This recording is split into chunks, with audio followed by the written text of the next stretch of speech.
Welcome to Backyard Forestry. I'm Richard Kelsky, Vice President of the New Jersey Forestry Association, and tonight's presentation is Farmland Assessment of Woodlands in New Jersey. Our guest panel is Michael Hart, Jeremy Caggiano, and Michael Szoldos, who I will introduce in a moment.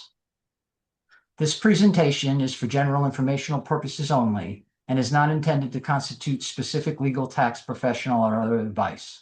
No claims, promises, or guarantees are made about its accuracy, completeness, adequacy, or suitability. We encourage landowners to seek professional advice from their attorneys, accountants, foresters, and other professionals concerning their woodlands and otherwise. A word about the New Jersey Forestry Association. We're a 501c3 nonprofit. We advocate for the forests of New Jersey by supporting responsible, sustainable, science-based forest management. We are the voice of woodland owners in New Jersey, both private and public. We comment on legislation, regulation, rulemaking, and projects affecting the forests of New Jersey. We are a principal provider of forestry education and advocacy programs in New Jersey, and we are a primary forestry resource to officials, regulators, and legislators. It's easy to support us. You just go to njforestry.org. That's njforestry.org, or you can scan that QR code. We do appreciate very much in the context of the announcements of this webinar, many people renewed their membership and new members joined, so we thank you so much for that. Wanted to give you a little background on New Jersey Farmland Assessment before the presentation begins. In 1963, Farmland Assessment was established in New Jersey through a constitutional amendment. The vote, I believe, was 70% for, and the amendment carried. In 64, the Farmland Assessment Act was created. In 79, the Pinelands Protection Act. In 2004, the Highlands Water Protection and Planning Act. In 2010, the New Jersey Forest Stewardship Act, and the enactment of that particular piece of legislation, the New Jersey Forestry Association was extremely active in pushing for that. The regulations for stewardship came out in 2017, and many of you who are tuned in operate under those regulations. And in 2026, we had another amendment to the Farmland Assessment Act. It's called the Farmland and Woodland Tax Assessment Integrity and Investment Act. I wanted to note that along the way, there have been hundreds of regulations, rules, and other forms of change affecting land ownership that have been proposed. Many have been adopted, and there have been many amendments to the Farmland Assessment Act, and we track those and respond to them as appropriate.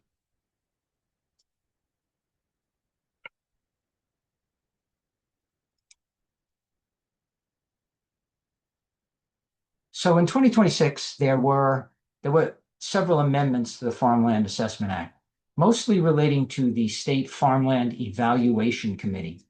If you don't know what that is, that committee meets annually in Trenton to discuss and to establish the productivity values for various types of farmland. That would be farmland, woodland, and other classifications of land under the Farmland Assessment Act, to determine the productivity values which lead ultimately to the farmland assessment rates. And they do that by county and by soil type and by land use type. And it's quite a comprehensive report. It's available online. You can get it through easily by searching on the State Farmland Evaluation Committee, and their historical reports are there. And they really do a nice job of doing that. And it's quite interesting to see the variances between counties and soil qualities. There are several changes to the Act that were incorporated in this amendment. And one was linguistic, and it seems like it may be nothing, but I'm watching it because it may have an effect. And something was previously there were a raise and increase were in the Act to allow them to increase the dollar amounts established for minimum revenue. And that has been changed to adjust, which is quite interesting. So I think we have to keep an eye on that. The effective date of the adjustments that they make to those numbers, the minimum revenue amounts, have an effective date, which previously, I believe you folks who are on with me, correct me if I'm wrong, I think it was the third tax year, and now it's the second full tax year following the adoption. So the language changed a little bit. You probably won't be impacted by it because there'll be so much information coming out on it if there is a change. that you'll know about it long in advance before it occurs. But the point is that the changes don't take effect immediately when they're made. Like last year, the change for agriculture was from 1,000 to 1,900 for the first 5 acres. That was adopted, but it will only become effective in the future. There's an increase in the number of SFEC meetings each year. There is also an annual report requirement where the SFEC will report to the governor, the State Board of Agriculture, and the legislature. There are additional penalties. These are for multiple offenses for intentional misrepresentation in farmland assessment applications. This is particularly important to woodland owners. The next one, 3 new SFEC seats. State Forester has a seat. That's Mr. Todd Wyckoff today. So that's just an automatic appointment of the State Forester. There is a forester selected from the list of approved consulting foresters. That would be a person similar to the forester who assists you with your properties. And while some people have been contacted as possible candidates, there's been no final decision on who will take that seat. And the last one is a member of the public with demonstrated interest in government accountability and equitable taxation, and that seat has been filled. There is also a new internet-based application portal, and that portal has a mandatory use provision, quote, and I'm going to say quote, and I'll leave it to these folks to maybe give us a little guidance on that, beginning August 1st of the second year following implementation. And this year, there's a 4-county pilot, and that's for Mercer, Somerset, Cape May, and Camden. It's not mandatory. It's optional. And the portal is open for people in those counties. And there is also, the state is doing training or making training available, or people can answer your questions. The first date has already passed for that training. The next date, I believe, is June 29th. And you can find that on the website as well. So that is what I have on the 2026 amendments. I hope that it is helpful to you in observing the process.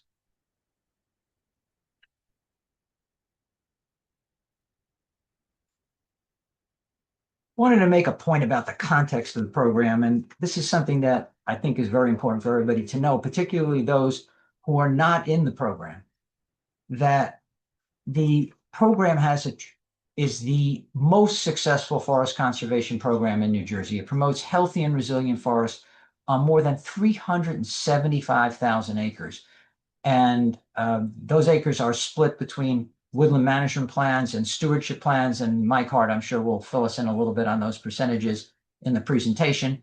But the other aspect that people do not normally appreciate about the program is it saves school districts and municipalities millions of dollars each year in the cost of community services.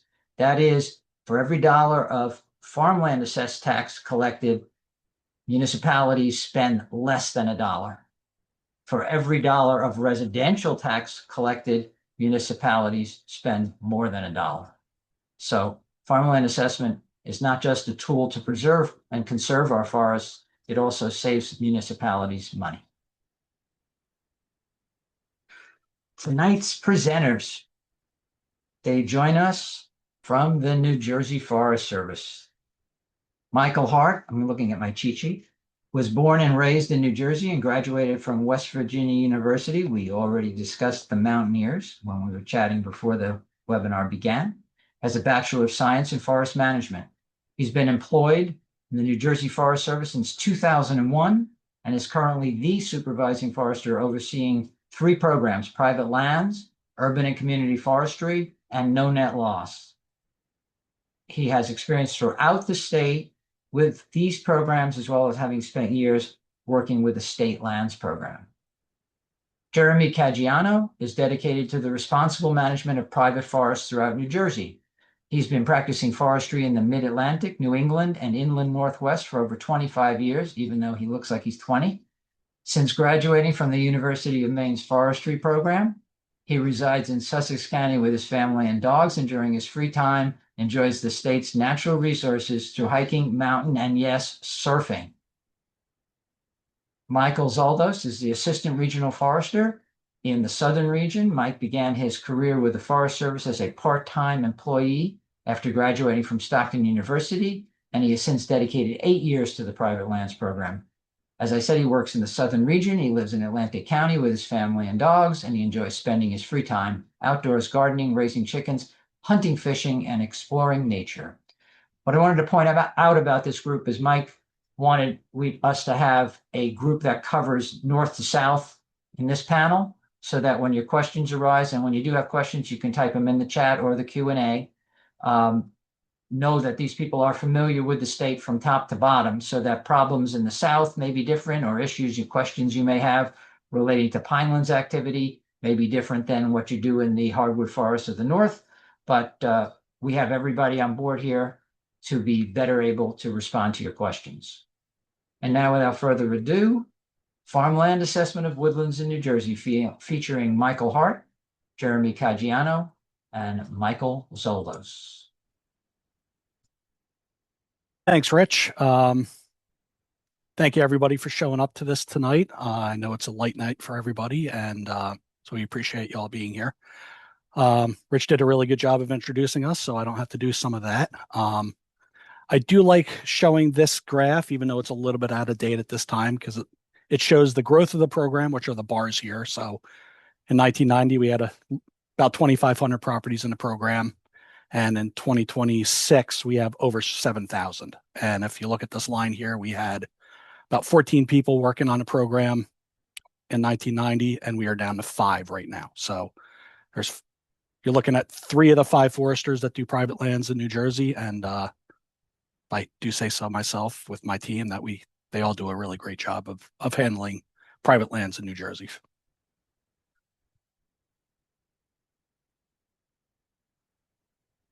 So New Jersey private lands is split into 3 regions. The northern region is in Andover. That's where Jeremy and I are. Mike is in Mays Landing in the southern region. And in the central region, our office is in New Lisbon, Brendan Burns State Forest.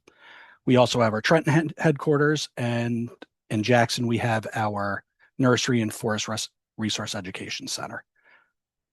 Like I said, I have 5 people working on private lands, and the State Forest Service has up to 36 employees at its maximum. And for the first time in a long time, we actually do have 36 employees right now. There's about 23 foresters. The rest are support staff, but it's really great to actually have a full allotment of full-time employees at this time. This is our org chart. So Rich mentioned that Todd Wyckoff is our state forester. There's 3 supervising foresters. Courtney oversees the nursery and the education center. Bill oversees the state lands program, and I oversee, like Rich said, the urban and community no net loss and the private lands program, which is the circled section here. As Rich promised, here's some facts about New Jersey and the properties in farmland assessment. This map over here is the spatial. All these little polygons are every property in the state that is farmland assessed with one of our programs. The northern region is Jeremy, Bree, and myself, although I only do it about a third of the times, considering some of my other responsibilities. We oversee the Bergen, Essex, Hudson, Hunterdon, Morris, Passaic, Sussex, and Warren counties. And we have about 4,300 properties in the northern region. Central region is Anthony. There's about 1,800 properties in his region, which is Burlington, Mercer, Middlesex, Monmouth, Ocean, Somerset, and Union. And Mike is in the southern region with about 1,400 properties in Atlantic, Camden, Cape May, Cumberland, Gloucester, and Salem. I did put our phone numbers, our addresses, and our emails in here. So if you want, maybe take a screenshot of this so that you can have that information for everybody. Our acreage is pretty evenly split between woodland management plans and forest stewardship plans. But as you can see, we have about a third more properties in woodland management plans. Most of this is due to the fact that as you move north, the properties tend to get smaller. And as you move south into the Pinelands region, you tend to get bigger properties, and those properties tend to be in stewardship. A little bit about New Jersey forests. New Jersey has about 2 million acres of forest, which is about 40% of the land, which when you tell people at meetings and out of the state that New Jersey is 40% forested, they think of Newark Airport and the 95 corridor. So that's a little surprising to people, but as many of you know, New Jersey is a wonderful, beautiful place and with lots of forests.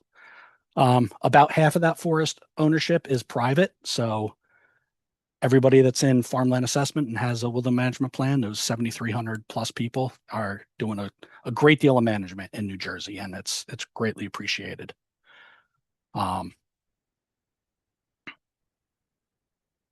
So just to give you that in some context, we have about 380,000 acres in the program, which is more than the 360 that Fish and Wildlife oversees, and almost as much as state parks and forest overseas. So there's quite a lot of land in New Jersey that's being managed by you, and we couldn't do it without you.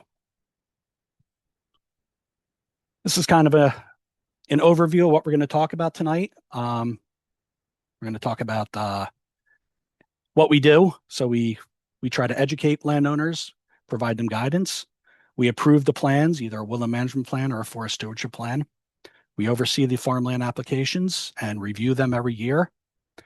We report to the assessors at the end of the application season, and we conduct compliance inspections. I'm going to hand this over to Jeremy for a few slides now. All right. Thanks, Mike. Thanks, Rich, for the nice introduction. I appreciate it. Welcome, everybody. I'm going to dive right in here and just actually talk about the sad truth of New Jersey's forests. They're old. They're generally getting very old. And as we all know, old things, even people, forests alike, they eventually die. The majority of our forests, based on this graph we're looking at, this bell-shaped curve, which is a little bit old itself, everything is kind of shifted a little bit to the right on this bell-shaped curve. It's showing that the majority of New Jersey's forests are relatively in that, I would say 99 to 120 year age class at this point, to bring things a little bit more up to date. And when things are even aged, when things get old, eventually, they do die. And we have we're concerned about what will take the place of this aging forest. Next slide. So from my perspective, a young, a diverse, a native, adequately stocked, actively regenerating forest is a resilient forest. I like analogies, so during my parts of the presentation tonight, I'll give a lot of analogies. Just imagine, if people have these forests, if your woodlot was 100% comprised of species in the Fraxinus genus, right? If you had all ash and you incurred the emerald ash borer outbreak that we're all kind of going through right now, what would you be left with? Or if your forest was 100% stocked with American beech, and we're actively dealing with beech leaf disease, and that species is eradicated from the landscape due to that damage-causing agent, what are we left with? We always have to be asking ourselves these questions. Next slide. And having done this for a lot of years, I could think of very few woodlots, maybe 3 in my career in New Jersey, of the thousands I have visited, that are well positioned to incur what I just talked about, well positioned to incur a 100% overstory loss. All the other woodlots I visit could benefit from some sort of TLC. Well, the good news is that in New Jersey, you could choose 2 different kinds of plans that could provide exactly what kind of care, the kind of care your woodlot specifically needs. And we're going to dig into those plan types a little bit later. Next slide.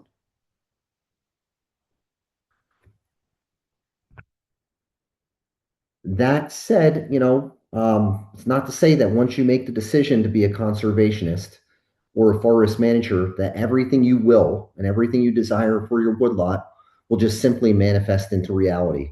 It's actually quite the opposite. You're going to be faced with not just the trial and error nature of silviculture and forest management in New Jersey, but you're going to incur a litany of obstacles that are actually beyond your control. Be rest assured, thankfully, the program is set up so that you will be people in the program that have a forest stewardship or a woodland management plan. They'll be working with a state-approved forester that has the education, the skills to guide you. And each one of them, too, just like us as land managers, we've all taken our proverbial lumps. So use them and the collective knowledge they have to avoid unnecessary costs, mistakes, regrets. One common regret I don't want to see anybody on this presentation incur is the regret of saying yes to a door knocker, right? In the profession, we call door knockers loggers that come to your door with a wad of cash in hand and they say, hey, let me cut your trees and I'll give you this 10 or 15,000, whatever have you dollars.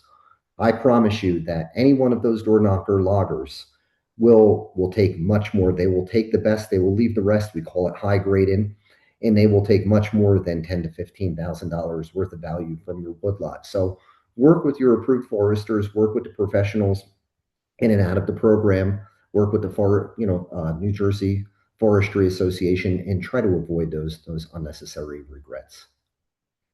Next slide, please.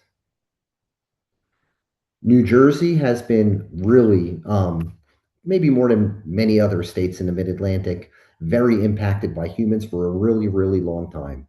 We're completely subjected to, import-export issues that bring in invasive plants, insects, diseases. We have major deer browse pressure. We have parcelization pressures. All of these things are things we have to deal with in New Jersey's forest. That list goes on.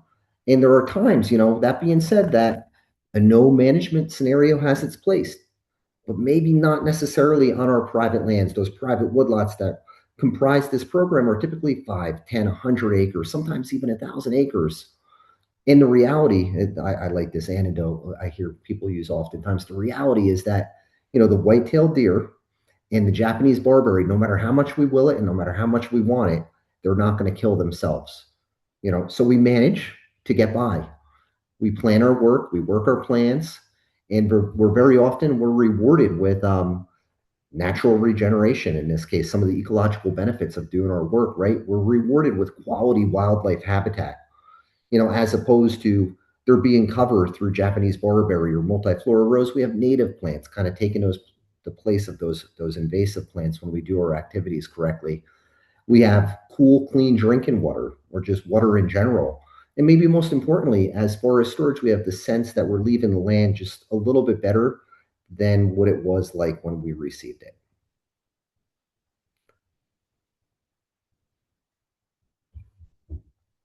Thanks, Jeremy. I'm going to take a few slides here and then hand it back to Jeremy. So some of the steps that we suggest for earning farmland assessment on your property is first discuss whether farmland assessment is for you.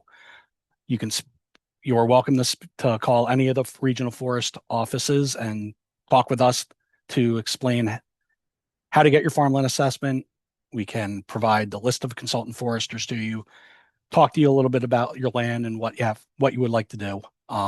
We also recommend that you talk to your tax assessor, because that local tax assessor is going to be the one that can give you an idea of what those tax savings will be, when you will see them, and then you can make a pretty well-informed decision on whether farmland assessment is for you. You need to hire a consultant foresters. They are the ones that will sign your farmland assessment paperwork every year and write your plan. Once you hire that forester, they will probably meet with you on site on your property. They'll discuss your goals, objectives, what you want to do with that property, and then they will work with you to develop a plan. They will help you decide whether you should lean towards a woodland management plan or a forest stewardship plan, which we'll get into in a little bit. And they'll write that plan for you. They should give you a copy of that plan, make sure that you agree with it before they submit it to the Forest Service for approval. Once we get it, we review it against a set of guidelines, whether that's farmland or stewardship. We usually work with the forester back and forth to get some clarifications and make sure that plan is really buttoned up and follows those guidelines and makes sense. Then it's into implementing that forest management plan or woodland or forest stewardship plan. And I always like to say that, it's a lot of work. It is work. It is something that you have to earn and and do. You have to go out there and be in your woods, do something with that forest in order to earn this farmland assessment and this tax incentive. Every year by August 1st, you need to do an annual filing. Like Rich said, this year there is a pilot program in 4 counties to use the online portal. I was on it earlier today, and we actually do have our first application that went through the portal today. But for all the other counties and, for, I would say, most of the people in the 4 pilot counties, this year is still paper filing. So you need to submit your WD1, your map, and your FA1 to your regional forester, and make sure it gets signed by your consultant forester. And then one of the other things we have to do is we have to go out and we have to inspect your property. We are out there every 3 years, and we are checking to make sure that plan makes sense of your property, that it's there is no major shifts in the overstory. The plan doesn't say it's a maple swamp, and we get out there and it's a ridge top. Make sure that those management activities that you're supposed to be doing every year are getting done. And so we take a walk in your woods, either with your forester, with yourself, or by ourselves. And we're looking for stumps. We're looking for invasive species control. We're looking for those trees being planted. We're looking for those vines being cut. So we are out there every year, every 3 years, throughout the state. Mike, I'm sorry if I'm putting the cart before the horse, but could you just explain what the active devotion requirement is preceding the grant of farmland assessment enrollment in the program? Yes, active devotion, as per the farmland assessment law, is income. It's income producing activity. No, what I mean is that prior to your actual approval, you have to be actively devoted. You have to be active devoted for 2 years, correct? Right. So there's two. If the property has not been previously under a plan and is not currently under a plan when you acquire it, right? You must then you have in essence a waiting period, a proof of activity period. Yes, it's supposed to be 2 calendar years. So if you get a plan approved in the middle of the year, you may have to wait 2.5 years, but you should see that tax savings during your 3rd year of activity and following. Thanks very much. Thank you. Yeah, no problem. Like we mentioned, you do need a consultant forester, an approved consultant forester, to help you write your plan and to sign your paperwork every year. These foresters are vetted by the Forest Service. There are some qualifications that they need to meet to be on the list and to maintain staying on the list. Right now, we have about 50 foresters on the list. About half of them are active and pretty active. I did some math, and it's something like 7 or 8 of the consultant foresters of those 50 have about 75% of the properties in New Jersey. So there's a lot of foresters. There's a lot of foresters doing a lot of work, and we really appreciate that they are there to help not only you, but us as well. So some of the qualifications are they have to have a degree. They have to have a 4-year bachelor's degree in a forestry program that's accredited by the Society of American Foresters. So the SAF puts out a report every year or every 2 years showing what colleges and universities are accredited. They have a whole list of things that need to be met by those colleges with classes and the amount of faculty, things like that. Another option is you can have a master's degree in forestry as well. And so we have some foresters that have maybe a bachelor's in biology or something like that, but then go back and get a master's degree in forestry. So they need a degree of some sort in forestry. They need 2 years of experience on the ground. We would like to see it in New Jersey, but that's not always the case.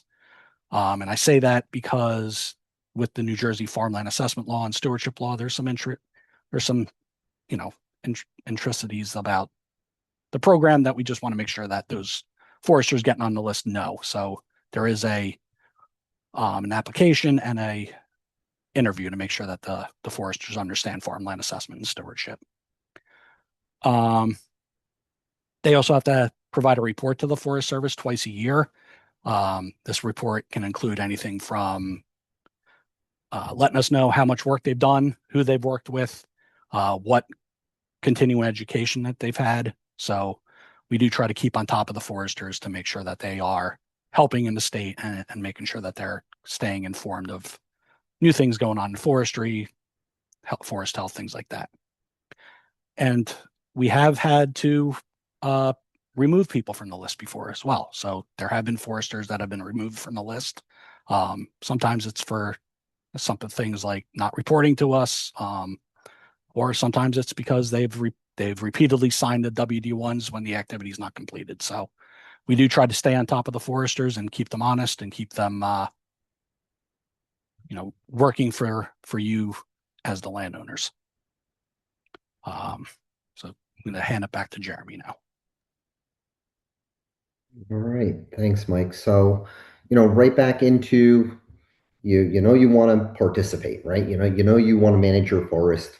You're probably incentivized to do so to a certain degree by the lure of farmland assessment and a tax abatement. And you want to obviously work with an approved forester. So you ask yourself, how do I achieve farmland assessment? Well, there's two different types of plans you could choose from. There are woodland management plans. There's forest stewardship plans. And I'll make it I'll be silly and make it really simple to begin with. Forest stewardship plans are better, and woodland management plans are cheaper. That's all you need to know to begin with, right? I'm kidding. I'll get more into it down the road. Next, please. Thankfully, after a long fight and battling our way through it, on December 18, 2017, the Forest Stewardship Program rules got promulgated. They finally got promulgated, and woodland owners began to be able to be allowed to manage their woodlots under a forest stewardship plan based on what the resource actually needed, as opposed to being forced to meet a income requirement per the 1964 Farmland Assessment Act and the subsequent 1986 Beck Bill. I'll explain a little bit more. New Jersey had to come up during that process prior to the rules being promulgated. We had to come up with our own forest stewardship program rules. Thankfully, we had a lot of experience to draw on from the decades of doing farmland assessment through the Beck Bill, as well as we had a ton of assistance from USDA, U.S. Forest Services, guidelines that we've kind of outlined here. We gave a slide for, just showing that it's not arbitrary. We did have quite a bit of information from the feds that we drew on as we developed our own rules. Next. So now woodland owners can, when appropriate, under forest stewardship, they can focus entirely on non-income deriving management in their woodlot. And they could do different types of management like non-native invasive species control that I alluded to before. They could complete projects, associated with artificial regeneration, which is just a fancy way of saying planting trees. They could do other things like pre-commercial thinning, invasive insect control, so much more, things even like prescribed burning, if appropriate, and if they could, link up with the New Jersey Forest Fire Service, and even doing some sort of, wildfire mitigation stuff. All these non-income deriving activities that your woodlot really does need, you could do under stewardship. Next. But both types of plans, they have their place. So another analogy, the landowner, for instance, right? I just promoted forest stewardship as being better, but sometimes there is a place for a woodland management plan too, right? Let's say you're a landowner with an overstocked forest and you have, generally speaking, a mixed use property or a parcel that contains not just a woodlot, but you also have a field that has your growing hay or corn, soy, etc., right? And the income for farmland assessment in this case is predominantly, it's coming from the traditional agriculture. And your forest will mostly, in this case, right, you're overstocked to begin with. It could benefit from a little bit of thinning anyway. Your income's coming from the traditional ag. So why not keep it simple in this case and a little bit more cost effective likely, and just stick with a woodland management plan. So both plan types, they have their place. And that's just a case where, we promote forest stewardship a real lot in the forest stewardship program, but there's a case where a woodland management plan could be very beneficial too. Next. I just want to add to that, Jeremy, that on those mixed use properties in a woodland management plan, that you still do need to make income from your forest. So you do still need to work in your forest. You still do need to make income from your forest. So I just wanted to clarify that. Yes, I'm sorry. Yeah, definitely need to make income. The majority will probably come from the other uses, but you still need to make income from your woodlot too. So many of the same criteria for a woodland management plan will be found within the rules for developing a forest stewardship plan and vice versa. There are a lot of commonalities. Both plans are 10 years. They both require activity every year for the most part. Both types of plans, they do things like they consider areas of regulated hydrology, that's wetlands, riparian zones, transition areas. They take into consideration threatened and endangered species, and so much more. This is just to outline that both types of plans, including a woodland management plan, they definitely have a checklist and a set of criteria, and there's a lot of overlap between both of them. Now, if you develop a forest stewardship plan with your consultant forester, if you could fulfill the requirements of a the forest stewardship program criteria, then you could easily fulfill the requirements of a woodland management plan criteria too. Next. But forest stewardship plans will definitely take a deeper dive into some more of the complex ecological characteristics of the forest. The forest stewardship plans will discuss things like carbon sequestration, aesthetics, and how management is directly correlated to both positive, hopefully not, but also sometimes adverse effects it may have on temporarily on certain flora or fauna, even short versus long-term water quality impacts. So these are all things that, as you develop a forest stewardship plan, there's definitely going to be a deeper dive into some of those criteria as opposed to if you had a woodland management plan. Next. So how do we accomplish managing our forests in these buzzwords in a responsible or sustainable way? Well, we start with some very overarching goals. This is something we all learn in forestry school. What's the difference between a goal and objective? A goal is very overarching. So something like we want to include in almost every forest stewardship plan would be this goal. I want to ensure the long-term sustainability of my woodlot or of my land. And that's great, right? But how do you actually do that? How will that be fleshed out? And that happens more in terms of the property specific measurable objectives that will be set as the plan gets a little bit more developed. Another example, right? So what is the difference? What is an objective? What could be a good example of an objective, and how does it differ from a goal? So an objective I see very often will be that of let's go back to those pesky non-native invasive species again, right? An objective that's measurable that you could find in a forest stewardship plan could be something like, 90% of my herbaceous layer in my woodlot in a specific stand is comprised of Japanese barberry and multiflora rose, right? That will be the current condition or the parameter of that woodlot.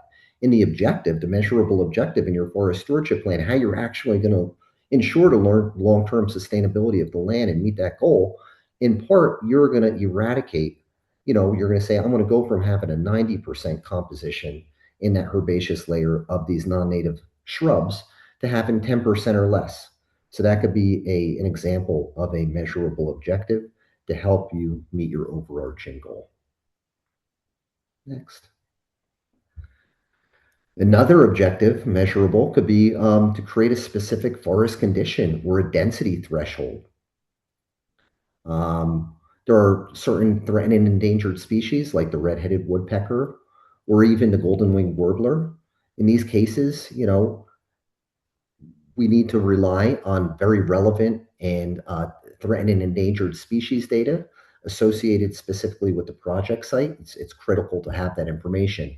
So for instance, we really want to have good solid information to begin with about those T&E or threatened and endangered species, because you wouldn't want to do something like as good as it may be for the vegetation.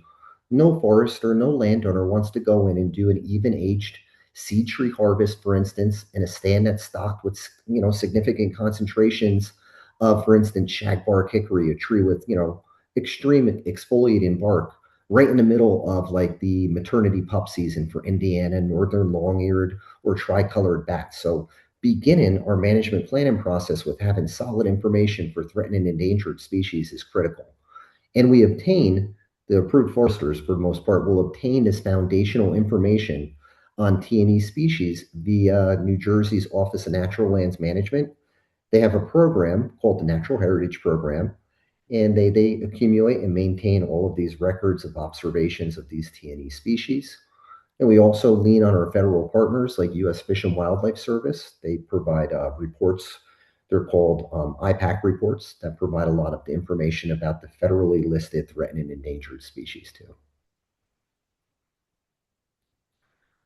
So if you get to the point where you decide you'd like to pursue a forest stewardship plan, something to strongly consider, obviously, is your eligibility criteria. Your forest, if you go forest stewardship with a forest stewardship plan, you have to have at least 5 acres. That forest has to have at least a 10% canopy or be capable of achieving a 10% canopy in the 10-year plan term. Again, going back to artificial regeneration, if you have a little area and you're not quite 5 acres, but you promise in 10 years you're going to make it a full 5 acres or more through planting, and that will get you to that 10% canopy, that is doable. That property, it can't be landlocked. It needs to be accessible to allow for your annual management that's going to be done. In the individual areas of the forest, right? Usually your forest stands, they have to be at least a half acre in size. They can't be any smaller than that. But all of those eligibility criteria, an approved forester that's approved by the state and by the New Jersey Forest Service will help ensure you meet all of those necessary qualification thresholds. So as we touched on earlier, both plan types, they require annual active devotion to the woodlands. They both require, if you're brand new, as Mike and Rich alluded to before, 2 years of active devotion before on that third year you receive your tax abatement through farmland assessment. They require you to adhere annually to the prescriptions in the 10-year activity schedule. But again, forest stewardship plans, a big difference. The forest stewardship plans don't require income if the property's only use is non-appurtenant woodland. Obviously, if you have a mixed use property and you have traditional ag on it, the ag, if it's large enough, they will require you to meet those income thresholds for that though. So again, if your sole use is non-appurtenant woodland as you fill out your farmland assessment form, you're alleviated of having to meet an income requirement if you have a forest stewardship plan.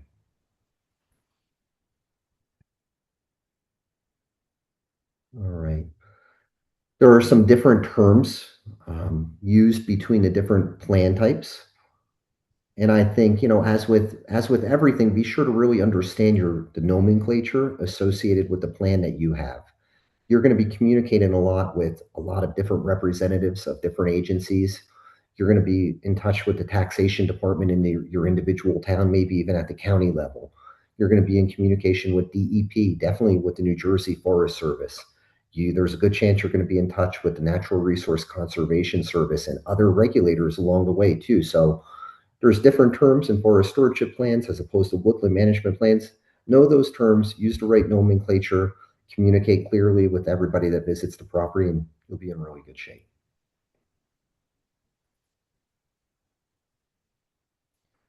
And then last but not least, for my part here, don't forget that forest stewardship plans, they require participants to keep, it could be very simple, but they do require you to keep a monitor and record of your efforts.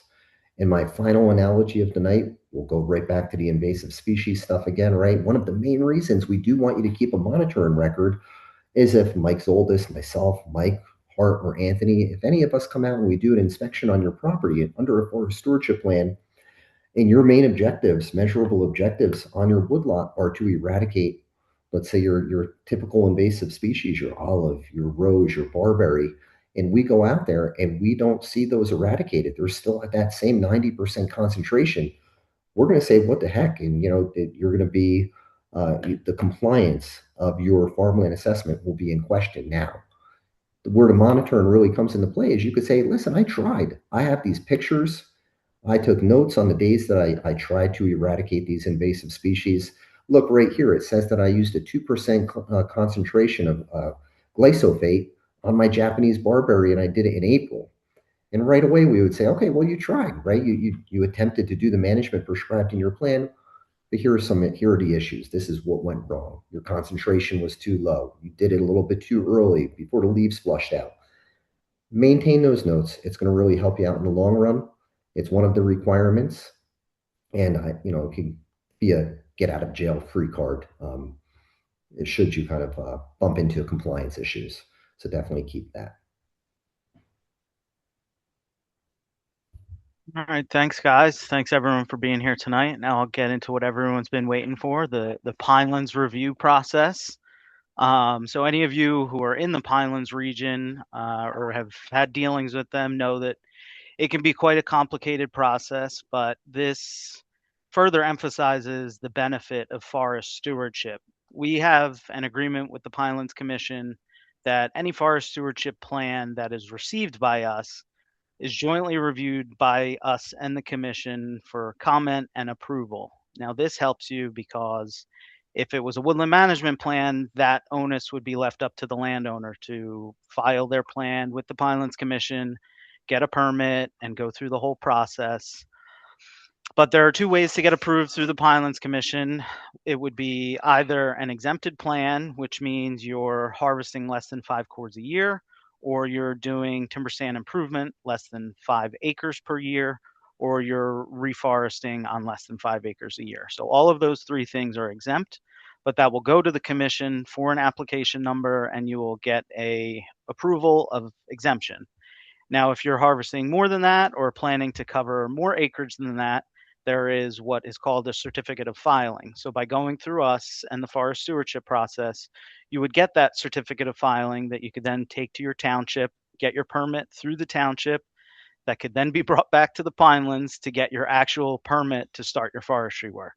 So it is a very complicated process, but all of the consulting foresters that work in the Pinelands region are as familiar with it as they can be, and it's always new things always come up, but we're here to help navigate through that between us at Forest Service and your consulting foresters. Some other forestry rules that we'd like to touch on here this evening is the flood hazard area control rules and the freshwater wetlands rules. Both of these things will be covered in your forest stewardship or woodland management plan if they're applicable to your property.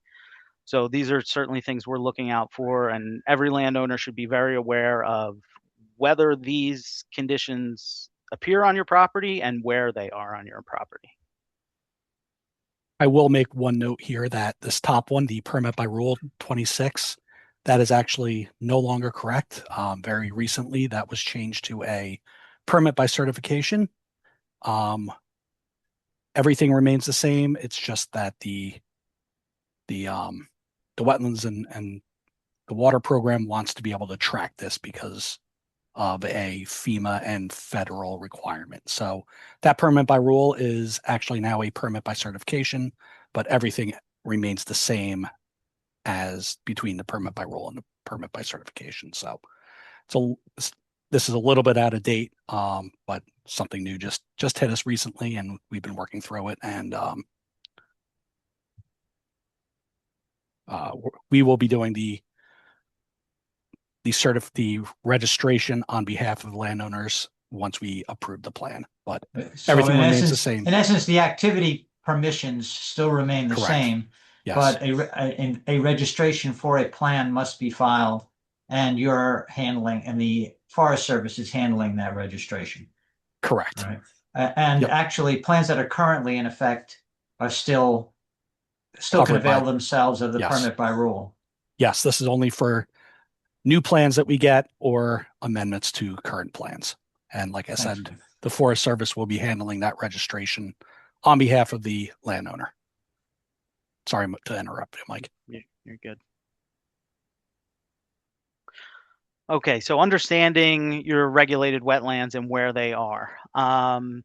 The NJDEP does have these layers online on the NJGeo website, but your plan will have a map with these areas outlined for you. But if you need a little more reassurance, need to see some aerial imaging with it or something like that, you could visit the NJGeo website and type in your address and look up those layers and click them on, and you'll be able to see it right placed over your property.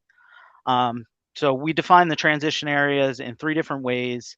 It is either ordinary, exceptional, or intermediate. And these are based on certain T&E species and how they use the wetland habitats.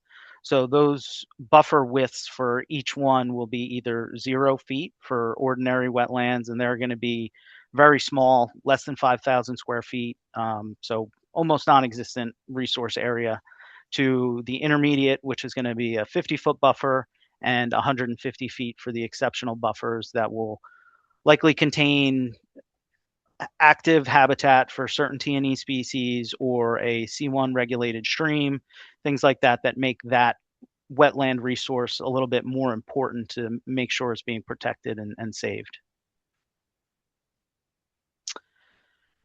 And through the course of our application or our plan review process, we're looking at all these things. We're looking at where the wetlands are on the property, where the prescriptions are being applied on the property, what threatened and endangered species are there.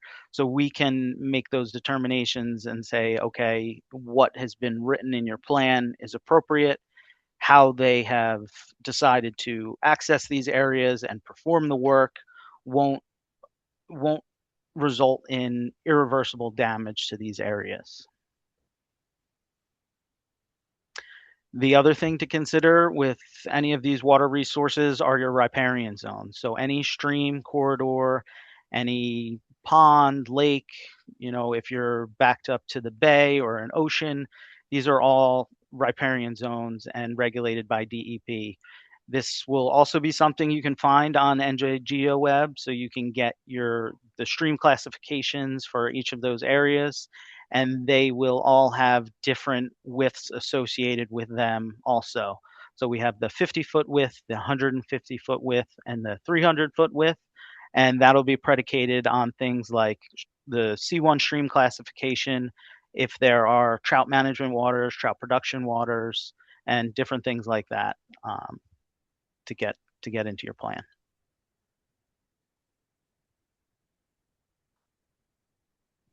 And the other consideration is, okay, you have a stream on your property, you have a lake, but does that area flood? Is that considered a floodplain under FEMA's rules or their mapping?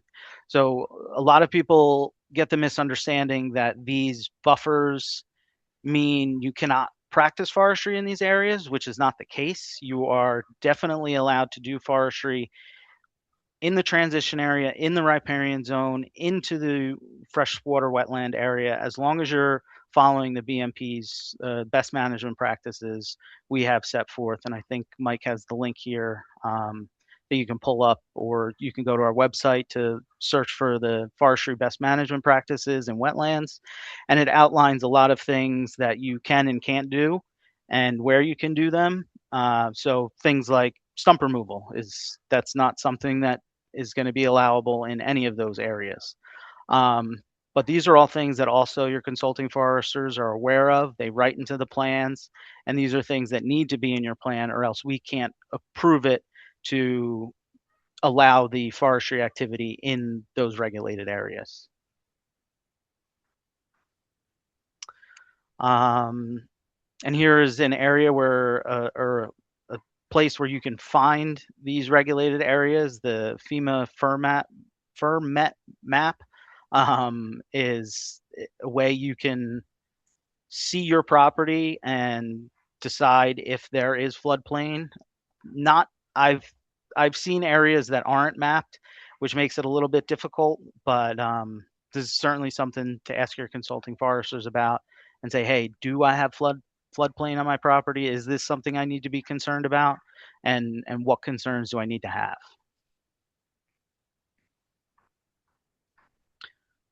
So all of these things I just talked about, while we are very acutely aware to the goings on inside these regulated areas, we are not the police of those areas. That is the Division of Land Use Regulation. So if you have questions, concerns, or you see something going on that you think is not right elsewhere, it's certainly worth a call to 1-800 or 877-WARN-DEP.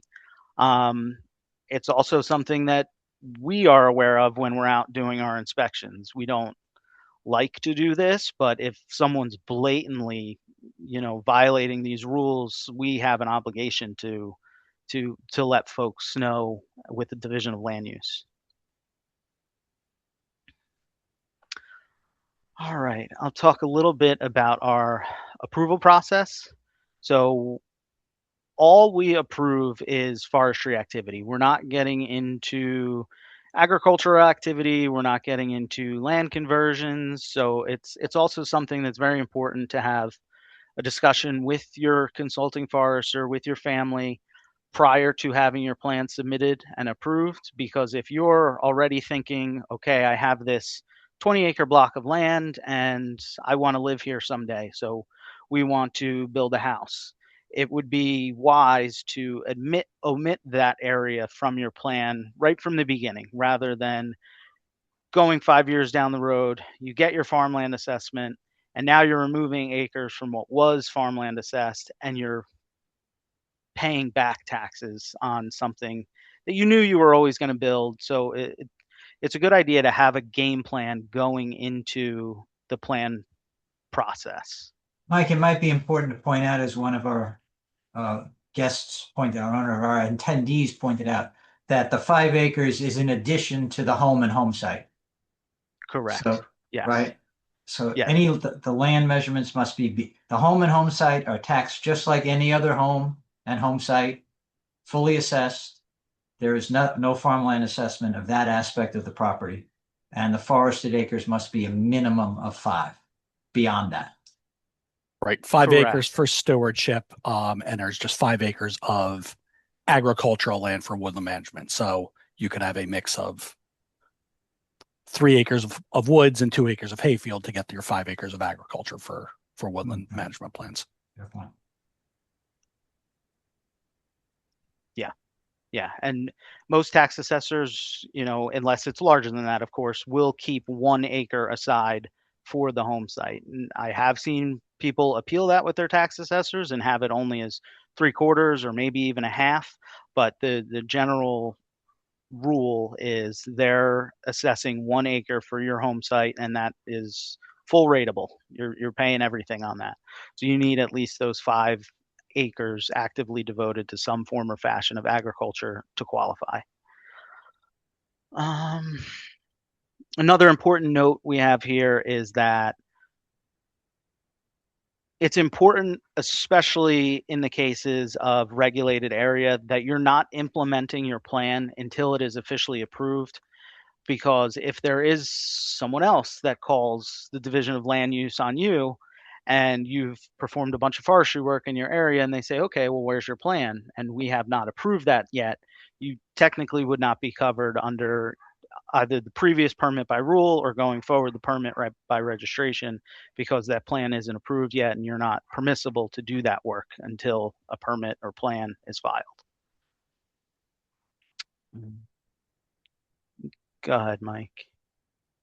So yes, once you receive your notification from us that your plan is approved, it's important that you read what that plan is and follow your schedule.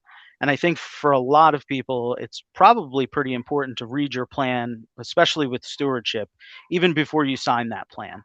Read that plan, understand what you're signing and what you're agreeing to, because that's a plan for you for 10 years. And both the Forest Service, your consulting forester, the tax assessors, we're expecting you to follow that pretty darn closely.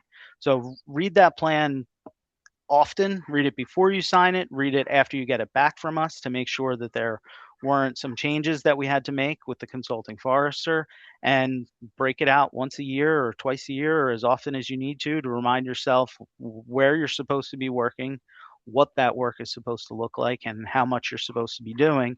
And that'll also keep you aware when filing season comes around to say, oh yeah, this is exactly what I did. I know exactly where I did it. It's because it's in my plan. So another big difference that was already touched on, but I'll say it again here because we're talking about the plan review. Your woodland management plan does require income from the woodland. So forest stewardship does not require the income. It can have income. But if you're writing a woodland management plan, we're going to expect to see where that income is coming from your harvested wood products.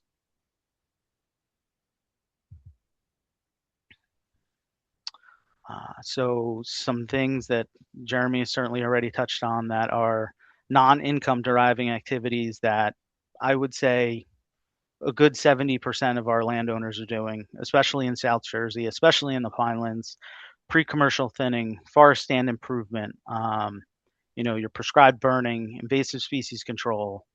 I was just at a property this afternoon where they had that tornado several years ago, and it's nothing but an invasive mess, but he's working on cutting it, and he's going to be spraying it here in a couple of weeks, and hopefully he can get the tulip poplar that was all blown down to grow back up out of all that invasive species, which is all activity that 10 years ago he didn't think he would need to do, but now that that tornado came and took all of his wood product, he has the ability to shift and do non-income producing activity because he has that forest stewardship plan, and we can help him get his forest back.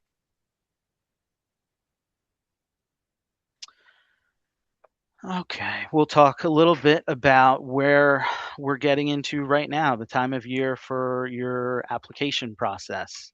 So what we're looking for is we're looking that your application, your farmland assessment application, your FA1, your woodland data form, your WD1, all of those things match what your plan says. So we want to see that your woodland acreages are matching, that your block and lots that is written into your plan are matching, that the names are actually still the same, that it hasn't been sold, and that the activity that you're putting on your WD1 is consistent with what your plan says you will be doing. I think you can jump ahead, Mike. We have that assessor stuff elsewhere too.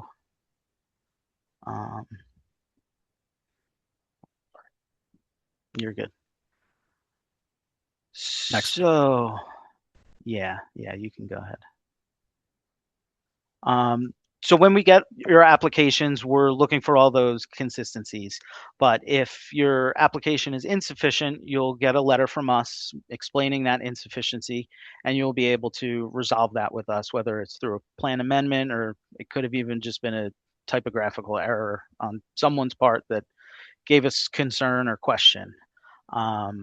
So once we rectify your application, we notify the tax assessors at the end of September, mid-October. We notify them of all the folks who have applied, who are sufficient with us, but we also notify them of those who are not sufficient. And in our compliance inspections, we will also notify them that, hey, this landowner isn't following their plan, they're not compliant, and the tax assessor is or must withhold farmland assessment for that application year if we find you to be not in compliance.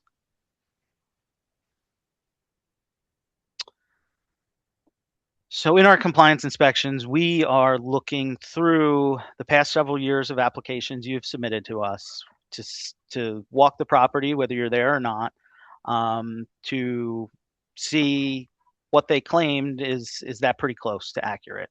You know, you don't want to go to a property that says they've harvested 8 cords of wood and there's 2 trees cut down. That's not even close to what the plan called for or what you've claimed.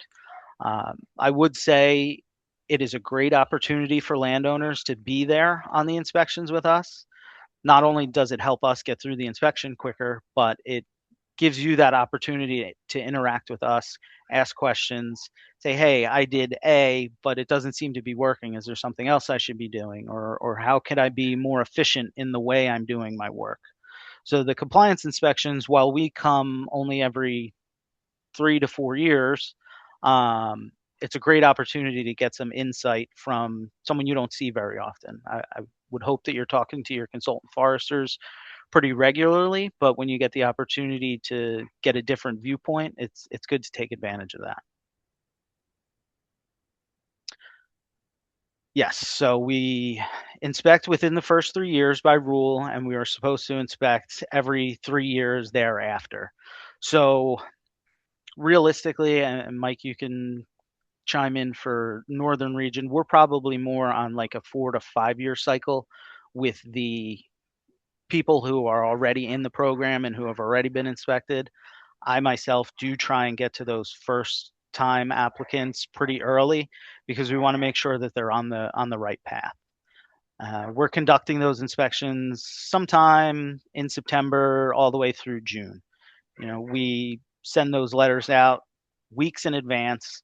So we try not to reschedule them because, as you saw at the beginning of the slideshow, we have a lot of properties to cover in not a lot of time. So it's unfortunate for some people, but we have to get to the properties and we aggregate them, whether it's based on location, size. Sometimes we'll just group a consulting forester together and make the whole day with them. So that way we're not putting them out more than they need to be. Following that inspection, this might be on the next slide, Mike. Following that inspection, there are a couple of different results. You're following your plan, you're doing great, everything you've said is right. So you're in compliance, and that gets sent to you, your consulting forester, and the tax assessor to let them know we were there and everything looks good. There is a compliance with conditions letter that will say we were there, you're trying your best to follow your plan, but we would like to see a little more emphasis in certain areas, whether it is, you need to do more retreatment on your invasive species control, or you need to cut your TSI a little bit harder than what you have been. But that's a way of us telling you, you're doing good enough, but we'd like to see you pick it up. So that way in 4 years' time, you're closer to your goals that you set forth in the beginning of your plan. Then there is the intent for noncompliance. And this certainly scares a lot of people. But this is a letter saying we've been out there, we have not seen the level of activity you've claimed, nor the level of activity we would expect to see based on how the plan was written. So we're going to give you an opportunity to bring your property back up into compliance within so many days or weeks, months. Every property is going to be handled a little bit differently. And when we send those letters, it's generally going to be 2 or 3 years worth of activity. So that really drives home the importance of making sure you're doing work every year. That way you don't fall behind and we show up on one of those years and you end up getting stuck with doing 2 or 3 years worth of activity when you could have just done, your 2 acres. Believe me, we've all done this work. So I know it's easier said than done sitting behind the screen or sitting behind a clipboard, but it's easier to get a little bit of work done, even if it's not as much as you'd like each year, than us showing up and asking for you to complete 3 years worth of activity.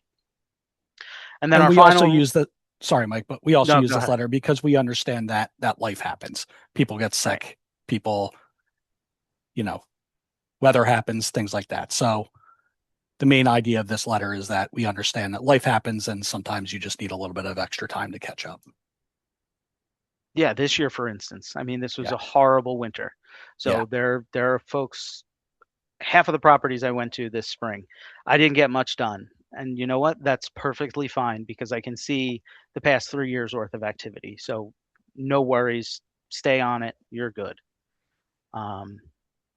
And then the final thing, which none of us like, is when we find properties that are completely not in compliance, whether they've done something so egregious that we have no recourse other than to issue the noncompliance. They've cleared wetlands, or they've done something so against their plan that wasn't in their plan, or we've given the opportunity to regain compliance and just chose not to do anything. And in that case, all of these letters, with the exception of the letter of intent, they go to the tax assessor. So once we find the property to be not in compliance, that's going to the tax assessor, and farmland assessment would be lost for that year. I touched on this a little bit before about land conversion, not entirely. So this is still your property, and you do still have the ability to do what you want on your property. It's just important to understand that with a forest stewardship plan or woodland management plan, you've set aside these woodland acres and said, I'm going to manage it. If things change, it's fine. just make sure you let your consulting foresters know so they can write that plan amendment and tell us, hey, someone's changed their approach and they'd like to farm 3 acres now. So they're removing 3 acres of woodlands, and that way there's no issues with us or your tax assessor. Everyone stays in the loop and things can just keep moving as they were. But that is not something we approve. We just understand that those woodland acres are no longer being managed. Go ahead, Mike. I think that's it. I see you gave me all the happy stuff to talk about. Yes, of course, that was well planned. Jeremy, what does this QR code do? You're on mute. The You're on mute, QR code, if I did it correctly, should get it, folks directly to the New Jersey Forest Service's website for additional information, and go directly to the private lands tab of our website. Perfect. Thank you. I'm actually going to scroll back a little bit to the beginning of this, to where we have some of our contact information as well, so that everybody can see that. As Jeremy noted in the chat, we have a bunch of questions, and we'll try to run through those after we get through the contact info. Should be showing now, so I think we can Yep. take some questions. Laura, if anybody wants to take a picture of that screen or screenshot it, do so. So there's a couple of very interesting questions. I like this one. What happens with the stewardship plan if you buy a property with one already in place? Do you need to file a brand new plan or just get your name on it to continue the plan? Option B, depending. As long as you've read that plan and you agree with what that plan states and the work that's included in that plan, the plan goes with the property. So you would just need to work with your consultant forester to amend the cover page with your new name and contact information, and that plan will now be your plan. However, if there's things in that plan that you don't want to do or can't do, and you need to change some of the activity, it may be a larger amendment, or if it's really that much of a difference, you may need to get a new plan. But generally, you can just get a simple plan amendment for both stewardship plans and woodland management plans. And I had a question that came up in the registration process. Is it possible to change from one type of plan to the other type of plan? Yes. Like woodland management to stewardship, or vice versa if somebody wanted to go back? I don't think I've ever seen that, but yes, you can. There are opportunities to change from one to another. Generally, the plan requirements are very similar. So if you have a woodland management plan, there is some certain information that is missing that you may need to add. For instance, information on threatened and endangered species or agroforestry or things like that may need to be added. Actually, on our website, we do have a criteria checklist that's highlighted with the differences. So you can look at that to know what you need to add. The only caveat with that is that if you go from a woodland management plan to a stewardship plan, the new stewardship plan will have the dates of the original woodland management plan. It's not like you would get another 10 years. Mm-hmm. And that would be something you'd work with your forester on. Yes, and you should work their with expertise would dictate the difference. Don't try to figure it out yourself. It's like, don't attempt this at home kind of thing. Right. Yes, right? Absolutely. Always work with your consultant foresters. Right, exactly. What are the penalties for not filing a plan? Now, we saw a lot of things about letters, but the ultimate penalty is loss of farmland assessment and rollback taxes, potentially. Yes. It's really up to your tax assessor. We've seen all kinds of different ways of the tax assessors doing this, but yes, you lose your tax assessment for at least that year. The law says, I believe, 3 years of rollback taxes, and it can be on the entire property. It can be on a portion of the property. So it's really up to the tax assessor. But yeah, it could be a pretty significant penalty. And so speaking of money, there's a question here. What is the average cost to hire a forester to develop a 10-year plan? I'm not sure that you can definitely answer that. We don't get any of that information. I haven't seen a bill from a forester in quite some time. But as Jeremy said earlier, generally a stewardship plan is going to be more expensive because it's more in depth. It's got some more information. So Generally, a stewardship plan is going to be a little bit more expensive, but you're going to have a lot more information in that and not have to worry about income. Yeah, I would just estimate something in the $2,500 to $3,000 range would be a safe assumption by today's dollars. But a lot depends on how big your property is, the nature of it, and the complications of particular plans. So that's not a quote. That's just a rough guess. Yeah, I think a 5 to a 50 acre property are probably pretty similar in the amount of work. Once you get above 100 or to 1,000 acre property, it's obviously a lot more work, so will be more expensive. And also the number of stands, etc. It's really a case by case basis. Absolutely. So here's a good one: if the parcels are separate, do they have to be contiguous? If you have two pieces, two lots, let's say. Yeah, you can have multiple lots in your plan, but they do have to be contiguous. They do need to touch. Even if it's corner to corner, that's still a touching. But I see Vin is trying to help. Vin Lang's trying to help us out here answering some of the questions. So, but I do like to get them in the recording because people won't see the chat. So, and they also can have a public road separating two parcels. That's okay. That's still a stream, public road, railroad rights, power line rights of ways, things like that can split a property and kind of break that continuity. But that's all written in the law. What about a town line? Town line's fine. We have plenty of properties that cover multiple townships, multiple counties. I think we have one that's in 3 different counties. So. And that means they have 3 different tax assessors, potentially. At least, yeah. Yeah. Sometimes more. Yeah. Okay. And let's see. I'm just looking at the list. It's a good question. It's really about amortization. If you have a large harvest, this case, their example was $15,000. I guess Jeremy used that number earlier. Can that be amortized over a number of compliance years for revenue? It can be.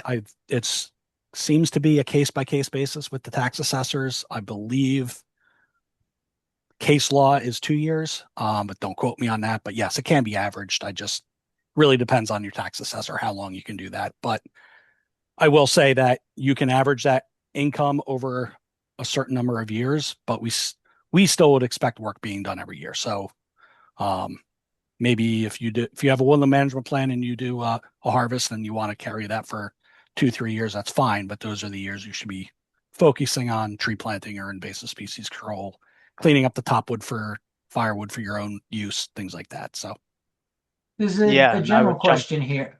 I'm sorry. I was going to say, I would jump on that and say, if your property is harvested, the first couple of years following that harvest are probably going to be the most important, making sure that the invasive species don't take control, that the leaf litter or the slash isn't too thick that things can't regenerate. So those first couple of years, you may not have to prove income, but they're going to be the most important in perpetuating your forest. That's when you're going to see new tree growth and invasive species coming up. So yeah, you really want to be out there and doing some work. Okay. It's an interesting question here. Generally speaking, are most properties in the program compliant, the ones that you inspect? I think 90% of the properties we go to out there and we issue that compliance or compliance with intent, at least. Mm-hmm. Sometimes, like we said, life happens and there's issues, but I would say at least 90% right off the bat are compliant. And then after that intent letter, I'd say 98% are compliant. Mm-hmm. I will add one thing to that non-compliance letter is that we do not want to issue that letter of intent more than once. So if you get one of those letter of intents that we say, hey, we're going to give a little bit of time to make some time up, it's a one strike you're out type thing with that. So you can't make that a recurring event. There was a question here. What is non-timber forest? What is a non-timber forest product? Let's see. What have we seen? Guys, help me out. Hey, some pine straw? I think we've seen. We've seen things like honey, mushrooms, maple syrup. We've seen laurel boughs. All sorts of things like sphagnum moss, flowers.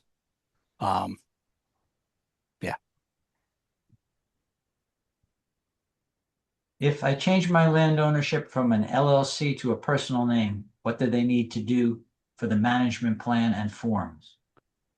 That would just be a simple plan amendment cover page name change. You would work with your consultant forester to get us a name change. It's as simple as that. I see a question here about the SADC easement program. You can watch our video on that. It's posted on our YouTube page now. So if you watch that, you'll get direct from the SADC, all the information available on that program as of today. They are working on the rules for that program, and they expect to release those rules in 2027 when the program will then go live.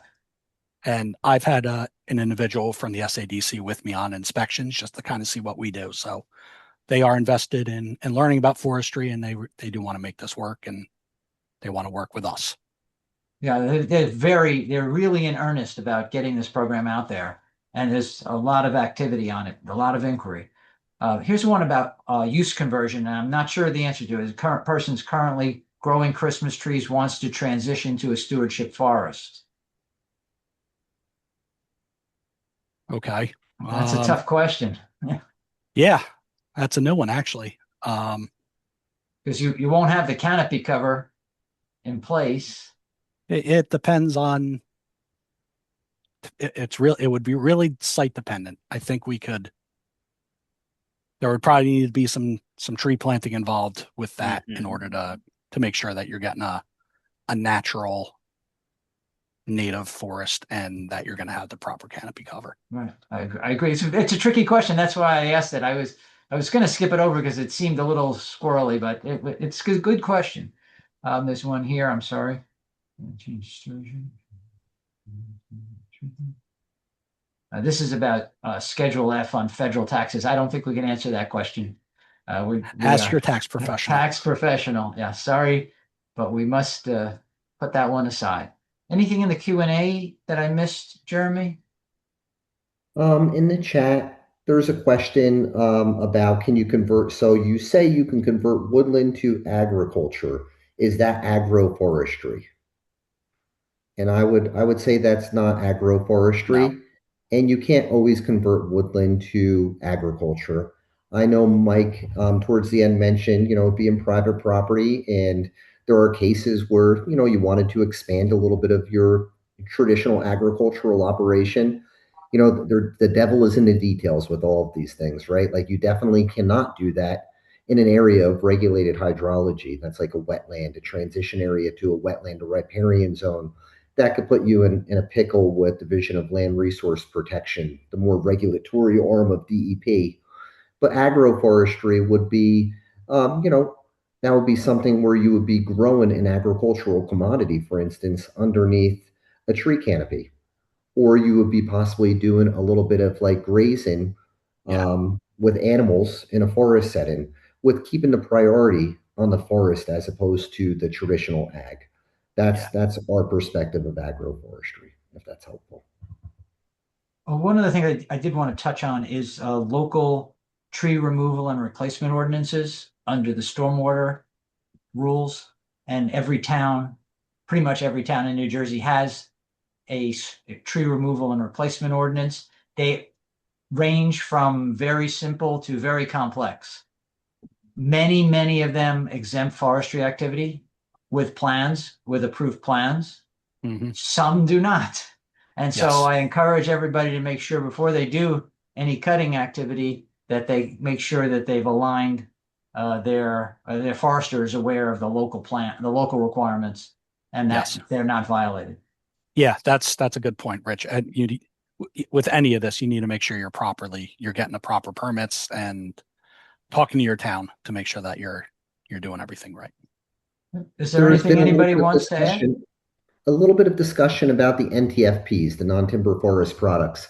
I just want to add one little caveat to that, right? Because there was a subsequent question about wild ginseng as being agroforestry. I think it's really important to keep in mind if you're meeting your income requirement for farmland assessment under a woodland management plan through NTFPs, maple syrup or otherwise, those NTFPs have to be a product derived from the management of your woodland. It can't just be something that naturally is occurring without your intervention, without your purposeful, intentional management. So I just want to make sure that there is that kind of understanding, because every year there's inspection issues that do pop up with NTFPs, and oftentimes people are surprised. That's it. Like for instance, with maple syrup, you still need to do some thinning. You need to produce firewood to boil that sap, things like that. So, and there was actually an opposite question, converting farmland to woodland. I think that's a good question. Is it possible, and what would the requirements be? yeah, I mean, I've seen that in quite a bit of stewardship plans lately, where they want to, either they don't have enough acreage, they only have, let's say, 4 acres, and they need an extra acre to get to that 5 acres of forest, or they just don't want to farm anymore and want to get that in the forest. So you do have to do some management. You have to try to get that into a forest with at least 10% canopy. So you're going to have to do some tree planting. You're going to have to do that tree planting early in your plan to make sure that it can meet that 10% and gets that survivability to meet that definition of a forest. So, and you got to do your monitoring, because if those trees are dying because of drought or deer browse or something, you need to go out and change your management and make sure you're watering them, make sure that they're protected, and make sure that those trees are surviving to become that forest.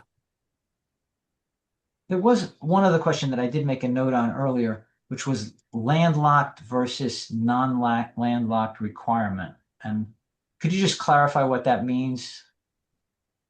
It has to have access to a public road. Is that what that? Rich, that's one of the stewardship plan requirements. So for a stewardship plan, you have to have access to your property, Right. Legal access that you could bring equipment in on, Right. or some sort of ingress so that you could complete the management activities prescribed in the plan. It's Right. very, very few properties that are completely landlocked. Right. I can't think of any. Encounter. Yeah. But they're out there. If you look at the tax records, there's a few here and there. Yeah, I've seen that happen in tax sales, like a landlocked property gets picked up in a tax sale. It just had some odd tail piece of a property sitting out there that nobody paid the taxes on, and somebody buys it. But you're right, it's a very, very rare circumstance. So, and you just have to have access. So it doesn't necessarily have to meet a road. It's just you need to be able to access that property to manage it. Okay. Any wrap-up thoughts you want to give to our audience? I think we've spoken enough. Okay. Okay, well, I thank you all for being here. It was really a great evening. We had a nice crowd and some great questions. If we didn't get to some of these questions, I apologize. Feel free to send it to us by email, and we'll try to follow up with you. But thank you so much for attending. Really appreciate it. Appreciate the help of the Forest Service. Having people from all north and south and covering the whole state was really helpful. And I, as a forest landowner, appreciate what you do, and thank you for it. So I thank you for this evening. And on behalf of all the landowners, I thank you for what you do.